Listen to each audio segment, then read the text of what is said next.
तो दीदी आज के वीडियो में आप सभी का बहुत बहुत स्वागत है। जैसा कि दीदी हम आप सबको बता दें, स्वयं सहायता समूह के अंतर्गत संकुल स्तरीय संघ में सेल्फ बुक कीपर की नौकरी निकली हुई है।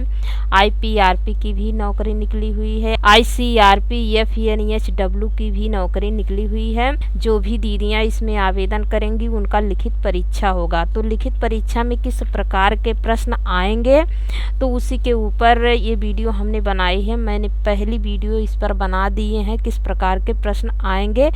तो 50 प्रश्न का मैंने एक वीडियो बनाया है। पार्ट 1 आप देख सकते हैं। आप इस चैनल के प्लेलिस्ट में जाकर के देख सकते हैं पार्ट 1 की वीडियो। उसके बाद हम ये पार्ट 2 बनाए हैं क्योंकि इसमें बहुत सारे क्वेश्चन हैं जो कि एक वीडियो में हम एडजस्ट नहीं कर सकते हैं।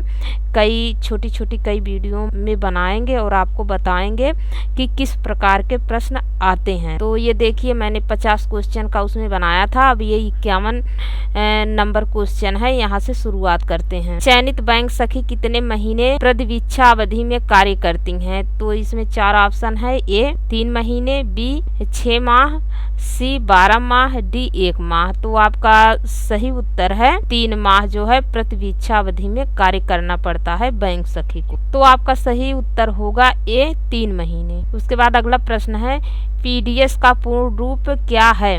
तो इसमें भी 4 ऑप्शन है। A personal distribution system, B public distribution system, C public delivery society, D इनमें से कोई नहीं। तो इसमें आपका सही उत्तर होगा B। P से हो गया पब्लिक, D से हो गया डिस्ट्रीब्यूशन, S से हो गया सिस्टम। ये देखिए इसी प्रकार का जो है प्रश्न आएगा और आपको जो है ऑप्शन रहेगा। 4 प्रकार के ऑप्शन रहेंगे। सही ऑप्शन को चुन करके आपको टिक लगाना है। आपका सही उत्तर हो जाएगा B पब्लिक डिस्ट्रीब्यूशन सिस्टम। अगला प्रश्न है BC सखी का पूर्ण रूप है। ये ब्लॉक कोऑर्डिनेटर सखी, बैंक कलेक्टर सखी, C ब्लॉक कॉरेस्पॉन्डेंस सखी, D इनमें से कोई नहीं। तो इसमें आपका सही उत्तर होगा C ब्लॉक कॉरेस्पॉन्डेंस सखी। उसके बाद अगला प्रश्न है निम्नलिखित में से 5 सूत्र बताइए। देखिए 4 ऑप्शन दिया गया है। इसमें से आपको 5 सूत्र बताना है। इसमें से कौन कौन जो है 5 सूत्र है। तो A लेखा जोखा, B आंतरिक लेन देन, C दोनों A और B, D इनमें से कोई नहीं। तो आपका सही जवाब हो जाएगा C दोनों A और B। हाँ दीदी, ये जो है लेखा जोखा, B आंतरिक लेन देन, ये दोनों ऑप्शन जो है स्वयं सहायता समूह के 5 सूत्र में आते हैं। स्वयं सहायता समूह के 5 सूत्र हैं। उसके बाद अगला प्रश्न है समूह के पदाधिकारी का कार्यकाल कितने वर्ष का होता है? तो यहाँ पे दीदी पूछ रहा है समूह के पदाधिकारी का कार्यकाल कितने वर्ष का होता है? तो ये 2, B 3 वर्ष का, ये 2 वर्ष का, B 3 वर्ष का, C 5 वर्ष का, D 1 वर्ष का। तो आपका सही जवाब हो जाएगा ये 2 वर्ष का। उसके बाद आपका अगला प्रश्न है समूह के पदाधिकारी इनमें से कौन है? तो इसमें पूछ रहा है समूह के पदाधिकारी को बताना है। इसमें 4 ऑप्शन है। इन्हीं चारों ऑप्शन में से चुनकर जो है आपको सही ऑप्शन पर टिक लगाना है। तो यहाँ पे देखिए A उपाध्यक्ष, B उप सचिव, C लेखापाल, D इनमें से कोई नहीं। तो आपका इसमें सही जवाब हो जाएगा C लेखापाल। उसके बाद अगला प्रश्न है IPRP का मानदेय कौन देता है? A VO, B SHG यानी स्वयं सहायता समूह, C CLF यानी संकुल स्तरीय संघ, D UPSRLM यानी उत्तर प्रदेश राज्य ग्रामीण आजीविका मिशन। तो इसमें आपका सही जवाब हो जाएगा C CLF यानी संकुल स्तरीय संघ के द्वारा IPRP दीदी के मानदेय का भुगतान किया जाता है। C ऑप्शन यही सही। उसके बाद अगला प्रश्न है स्वयं सहायता समूह का जनक कौन है? बहुत ही मोस्ट इम्पॉर्टेंट प्रश्न है ये दीदी, जान लीजिए। स्वयं सहायता समूह का जनक कौन है? तो इसमें पहला ऑप्शन है A Mohammad Yunus, B Mahatma Gandhi, C Abdul Ghaffar Khan, D Mother Teresa.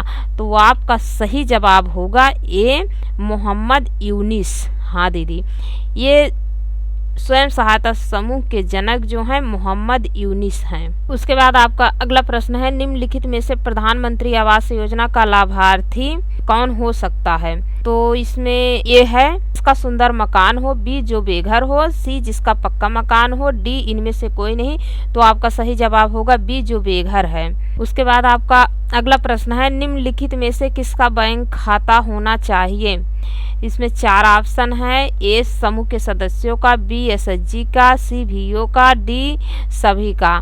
तो यहाँ पे आपको बता दें निम्नलिखित में से किसका बैंक में खाता होना चाहिए। तो यहाँ पे जो है स्वयं सहायता समूह में जितने सदस्य जुड़े हैं सभी सदस्यों का बैंक में खाता होना अनिवार्य है। और जो समूह बनता है समूह का भी बैंक में खाता खुलता है। ग्राम संगठन बनता है तो ग्राम संगठन का भी बैंक में खाता खुलता है। तो इसमें आपका सही उत्तर हो जाएगा डी सभी का खाता होना अनिवार्य है। ये है आपका सही उत्तर। उसके बाद अगला प्रश्न है आईसीआरपी का क्या काम होता है। आईसीआरपी का क्या काम होता है। ये समूह का गठन करना, बी सीएलएफ का गठन करना, सी बैंक सखी का प्रशिक्षण करना, डी उपरोक्त सभी। तो आपका सही जवाब हो जाएगा ए समूह का गठन करना। हाँ समूह गठन करने का काम आईसीआरपी दीदी के द्वारा ही किया जाता है। उसके बाद अगला प्रश्न है समूह में कौन जुड़ सकता है। ए दिव्यांग, बी बुजुर्ग, सी एड्स मरीज, डी सभी लोग जुड़ सकते हैं। तो आपका सही जवाब होगा, सही उत्तर होगा डी। तो आपका अगला प्रश्न है निम्नलिखित में से कौन कृषि एवं पशु सखी से संबंधित कार्यों को क्रियान्वित करेगी। तो इसमें भी 4 ऑप्शन है। ये बैंक सखी, बी पशु सखी, सी फार्म आजीविका सखी, डी जो है विद्युत सखी। तो इसमें पूछा गया है कृषि एवं पशु से संबंधित कार्यों को क्रियान्वित किसके द्वारा किया जाएगा। तो इसका सही जवाब होगा सी फार्म आजीविका सखी। उसके बाद अगला प्रश्न है निम्नलिखित में से कौन वार्षिक फसल कैलेंडर तैयार करता है। तो इसमें पहला ऑप्शन है ए कृषि सखी, बी विद्युत सखी, सी आजीविका सखी, डी समूह सखी। तो आपका सही उत्तर होगा ए कृषि सखी। कृषि सखी का कार्य है फसल कैलेंडर को तैयार करना। उसके बाद अगला प्रश्न है निम्नलिखित में से कौन अपने गांव में हर महीने पशु पाठशाला आयोजित करता है। यहाँ पर पूछा गया है पशु पाठशाला। आपका पहला ऑप्शन है ये कृषि सखी, बी फार्म आजीविका सखी, सी पशु सखी, डी समूह सखी। तो जाहिर सी बात है पशु पाठशाला कौन लगवाएगा अपने ग्राम पंचायत में। तो पशु सखी ही लगवाएंगी। आपका सही जवाब होगा सी पशु सखी। पशु सखी की आयु सीमा कितनी होनी चाहिए। ए 40 वर्ष, बी 55 वर्ष, सी 50 वर्ष, डी 45 वर्ष। तो आपका सही जवाब हो जाएगा डी 45 वर्ष। उसके बाद आपका अगला प्रश्न है निम्नलिखित में से कौन उत्पादक समूह का गठन करेंगे, यानी किसके द्वारा उत्पादक समूह का गठन किया जाएगा। तो इसमें भी 4 ऑप्शन है। ये पशु सखी, बी फार्म आजीविका सखी, सी कृषि सखी, डी बीसी सखी। तो आपका इसमें सही उत्तर होगा ए पशु सखी। उसके बाद अगला प्रश्न है फार्म आजीविका सखी किसको रिपोर्ट करेंगी।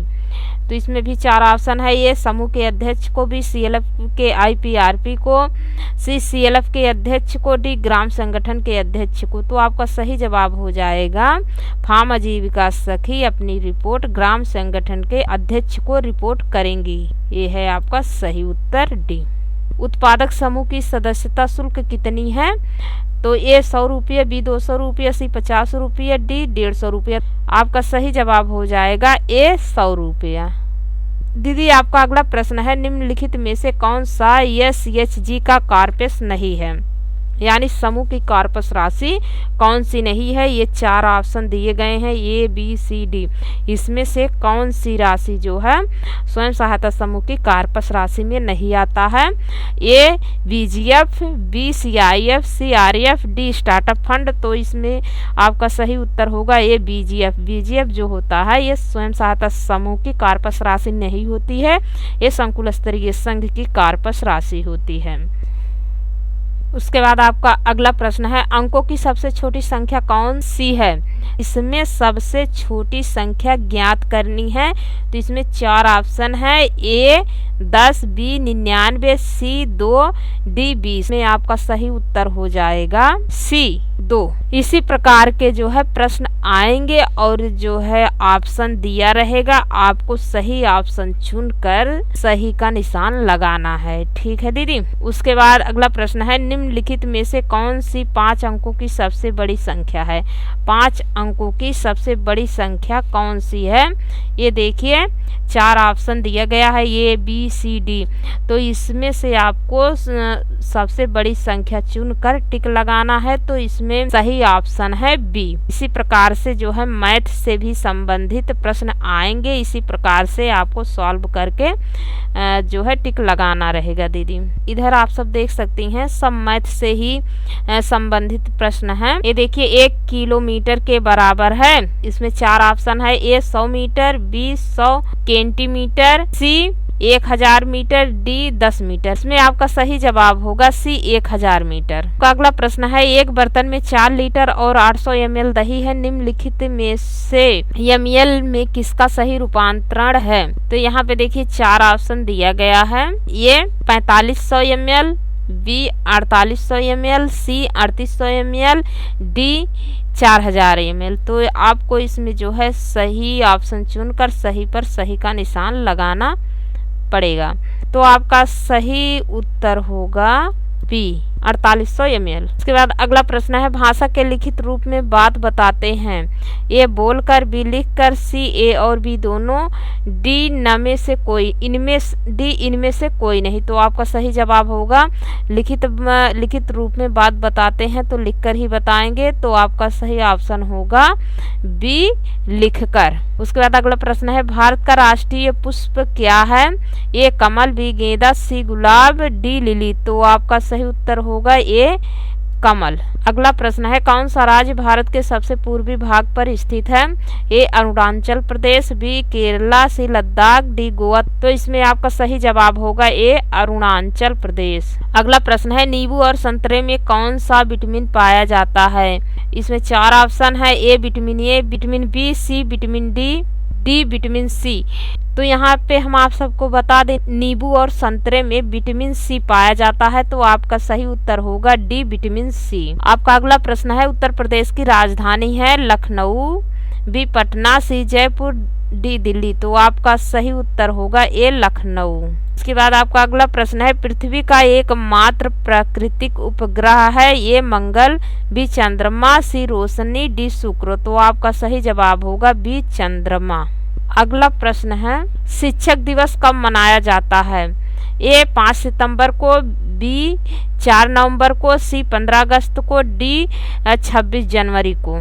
तो इसमें आपका सही जवाब होगा ए 5 सितंबर को शिक्षक दिवस मनाया जाता है। आपका अगला प्रश्न है जापान पर परमाणु बम कब गिराया गया था? तो इसमें 4 ऑप्शन है। ए 1945 में, बी 1950 में, सी 1947 में, डी 1857 में। तो आपका सही जवाब होगा ए 1945 में। आपका अगला प्रश्न है कौन सा शहर जापान की राजधानी है? ए टोक्यो, बी लंदन, सी ढाका, डी दिल्ली। तो यहाँ पे आपका सही जवाब होगा ए टोक्यो। टोक्यो जो है जापान की राजधानी है। बहुत ही मोस्ट इम्पॉर्टेंट प्रश्न है, जीके से भी रिलेटिव प्रश्न आएंगे। उसके बाद अगला प्रश्न है किस देश में सूची स्तंभ पिरामिड पाए गए हैं? तो यहाँ पे भी 4 ऑप्शन है। ए ईरान, बी युगांडा, सी मिस्र, डी पुर्तगाल। तो यहाँ पे आपका सही जवाब होगा सी मिस्र में। ये प्रश्न बहुत ही महत्वपूर्ण होने वाला है, खासकर IPRP दीदी के लिए। तो यहाँ पे बता दें निम्नलिखित में से किसका GST बनता है? ए सदस्य का, बी SHG का, सी CLF का, डी इनमें से किसी का नहीं। इसमें आपका सही जवाब हो जाएगा सी CLF का GST बनता है। आपका अगला प्रश्न है फार्म आजीविका सखी कैडर का भुगतान किस माध्यम से होता है? IPRP दीदी के लिए बहुत ही महत्वपूर्ण प्रश्न है ये। तो इसमें भी 4 ऑप्शन है। ए AC, बी NEFT, सी RTGS, डी सभी। तो यहाँ पे आपका सही उत्तर होगा डी सभी के द्वारा। उसके बाद आपका अगला प्रश्न है वर्तमान में सामाजिक लामबंदी में कार्यरत सामुदायिक कैडर निम्नलिखित में से कौन है? 4 ऑप्शन है। ये स्वयं सहायता समूह खाता लेखक, बी समूह सखी, सी ग्राम संगठन खाता लेखक, डी उपरोक्त सभी। तो आपका सही जवाब हो जाएगा समूह सखी। लामबंदी का मतलब होता है दीदी सोशल मोबिलाइजेशन। यहाँ पे जो है लामबंदी का मतलब जो होता है सोशल मोबिलाइजेशन, जो महिलाओं को स्वयं सहायता समूह के बारे में जानकारी देती हैं, उनको जागरूक करती हैं, उनको लामबंदी कहते हैं, सोशल मोबिलाइजेशन। उसके बाद अगला प्रश्न है, कौन सी उप समिति अपने ग्राम में भ्रूण हत्या, शराबबंदी, शौचालय निर्माण, नशा मुक्ति जैसे मुद्दों पे काम करती है? तो इसमें 4 ऑप्शन हैं। यहाँ पे दीदी हम आप सबको बताना चाहते हैं, बता दे रहे हैं, आप इस चैनल पे जो है प्ले लिस्ट में जाके विजिट करके देखिएगा ग्राम संगठन में कितनी प्रकार की उप समितियाँ बनाई जाती हैं और संकुल स्तरीय संघ में कितनी प्रकार की उप समितियाँ बनाई जाती हैं और कौन सी उप समिति के क्या कार्य हैं, मैंने उस पर वीडियो बनाई है, आप जाके देख सकती हैं। तो यहाँ पे देखिए दीदी, इसमें पूछा गया है कौन सी उप समिति अपने ग्राम संगठन में भ्रूण हत्या, शराबबंदी, शौचालय निर्माण, नशा मुक्ति जैसे मुद्दों पर काम करती हैं?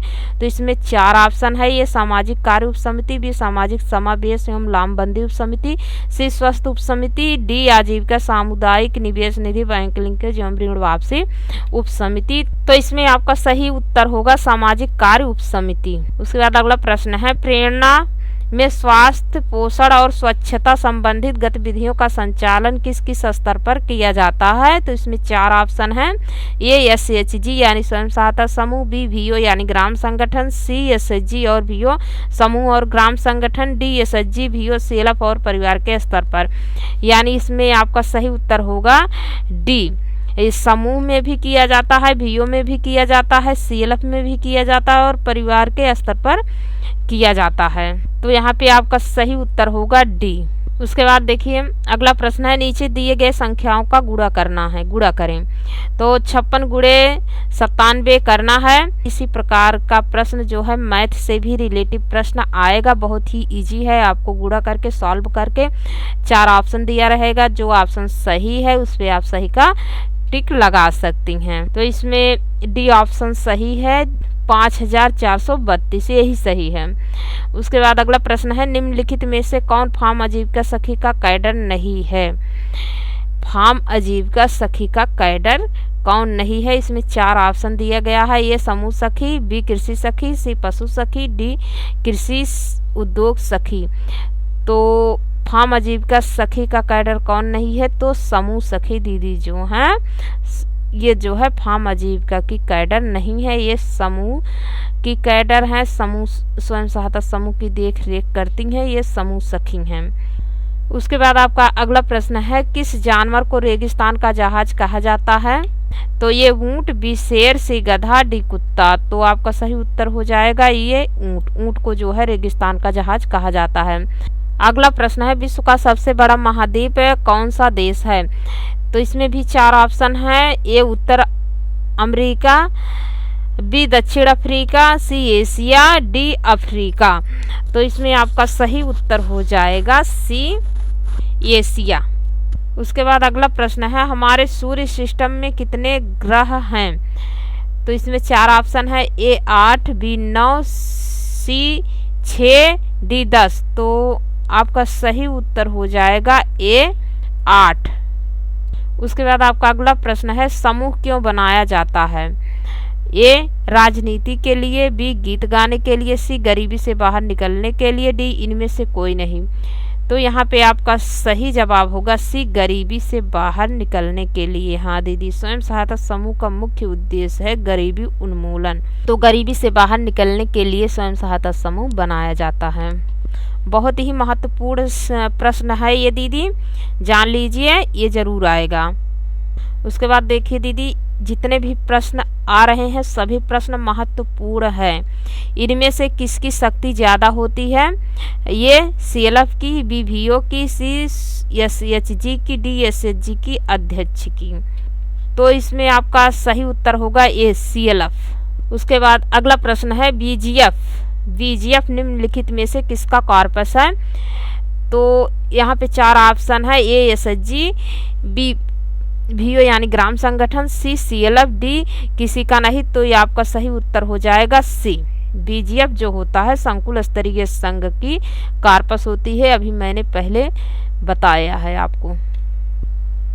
उसके बाद अगला प्रश्न है, अंग्रेजों की गुलामी से मुक्ति पाने के लिए आज़ाद हिंद फौज की स्थापना किन्होंने किया था? तो इसमें 4 ऑप्शन है। ए चंद्रशेखर आज़ाद, बी महात्मा गांधी, सी भगत सिंह, डी मौलाना आज़ाद। तो आपका सही उत्तर होगा ए चंद्रशेखर आज़ाद। उसके बाद आपका अगला प्रश्न है SHG यानी स्वयं सहायता समूह के संस्थापक मोहम्मद यूनिस किस देश से हैं। ये प्रश्न बहुत ही महत्वपूर्ण है, इसको ध्यान से सुनिएगा। यानी जितने भी प्रश्न हमने बताए हैं सभी महत्वपूर्ण है। यदि आप लोग अच्छे से याद कर लेते हैं, तैयारी अच्छी बना लेते हैं, तो पास होने से कोई नहीं रोक सकता है, चाहे IPRP की नौकरी हो या ICRP, FENHW की या CLF बुक कीपर की। इसमें 4 ऑप्शन है, ए भारत, बी पाकिस्तान, सी बांग्लादेश, डी नेपाल। तो आपका सही उत्तर हो जाएगा बांग्लादेश।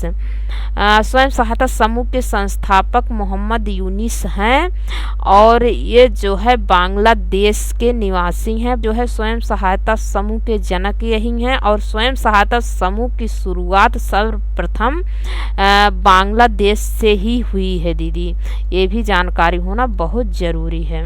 तो दीदी मैंने अपने फर्स्ट वीडियो में 50 क्वेश्चन आपको बताए हैं। 50 क्वेश्चन को हल करके मैंने बताया है किस प्रकार के प्रश्न आएंगे IPRP की नौकरी में लिखित परीक्षा में, और जो है CLF बुक कीपर का जब एग्ज़ाम होगा उसमें किस प्रकार के प्रश्न आएंगे, और ICRP FENHW की जब लिखित परीक्षा होगी उसमें किस प्रकार का प्रश्न आएगा मैंने बताया है। उसमें 50 क्वेश्चन बताया है।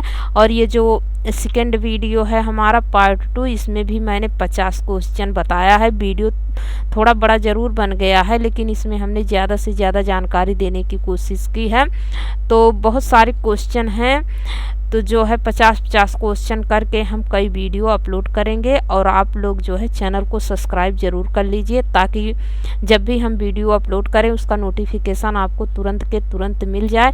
ये दीदी हम आशा करते हैं ये जो वीडियो बनाए हैं इससे आपको बहुत कुछ सीखने को मिला होगा, और ये जो जानकारी है बहुत ही महत्वपूर्ण जानकारी है, ये आपके जीवन में हमेशा काम आएगी। स्वयं सहायता समूह से रिलेटेड जो भी वैकेंसी वगैरह निकलेगी, तो यदि आप लोग अच्छे से जो है पढ़े रहेंगे, याद रखेंगे, तो आप कोई भी परीक्षा यानी स्वयं सहायता समूह के अंतर्गत कोई भी वैकेंसी निकलेगी तो आप उस वैकेंसी को पास कर सकते हैं। वीडियो बनाने का हमारा यही उद्देश्य है। जैसे बहुत सी दीदियां होती हैं सोचती हैं IPRP की नौकरी डालें हैं किस प्रकार का प्रश्न आएगा, ICRP की डालें हैं किस प्रकार का प्रश्न आएगा, ICRP FENHW की वैकेंसी डालें हैं परीक्षा कब होगी, प्रश्न कैसे आएगा, और CLF बुक कीपर की भी वैकेंसी हम डाले हैं उसका लिखित पेपर होगा, किस प्रकार के प्रश्न आएंगे। ये सारे सवाल आपके मन में रहते हैं, तो इसी टाइप के ही प्रश्न आएंगे। आप लोग तैयारी बना लीजिए, तैयारी शुरू कर दीजिए, वीडियो को बराबर देखते रहिए और आप लोगों को इससे जो है अच्छा खासा फ़ायदा मिलेगा। आज की यह वीडियो दीदी आप सबको पसंद आई हो तो वीडियो को लाइक शेयर, और चैनल पर पहली बार आए हैं, नए व्यूअर हैं, तो चैनल को सब्सक्राइब ज़रूर कर लीजिए। आज के वीडियो में बस इतना ही, मिलते हैं अगले वीडियो में एक और नई जानकारी के साथ, एक नए प्रश्न के साथ। तब तक के लिए धन्यवाद।